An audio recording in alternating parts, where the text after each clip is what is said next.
Europe 1617 the 28th of March 2019, updated 1622 the 28th of March 2019, get short URLMOSCOW, Sputnik, Russia supports the Netherlands in its search for truth and justice regarding the MH17 Boeing crash in 2014, but the main reason for the tragedy was the fact that the airspace over the east of Ukraine was not closed.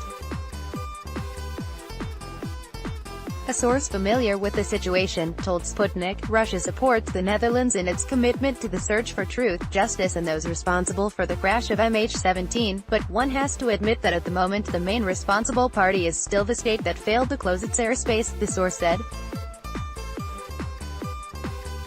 According to the source, the justice could be guaranteed via honest and impartial work of the joint investigation team, which has to take into account all data that can help the probe, including the data that comes from the parties that are not part of the JIT. Meanwhile, the Russian Foreign Ministry said that the JIT allegations of Russia's links to the crash were groundless and regrettable, adding that the investigation was biased and one-sided.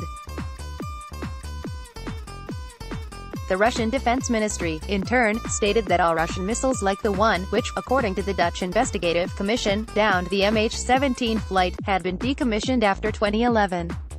Read more. Malaysia's Prime Minister says heard about, has not seen new documents on MH17. The report on the investigation by the Dutch Safety Board, published in 2015, remarked that the risks to airplanes were serious enough to close airspace over eastern Ukraine, but the county's authorities did not consider full closure. The MH17 flight from Amsterdam to Kuala Lumpur crashed near the city of Donetsk on the 17th of July 2014. All 298 passengers and crew members were killed. The interim conclusions presented by the Dutch-led International Joint Investigation Team (JIT), which does not include Russia, suggested that the plane had been downed by a Russian-made Buk missile originating with a military brigade stationed in the Russian city of Kursk.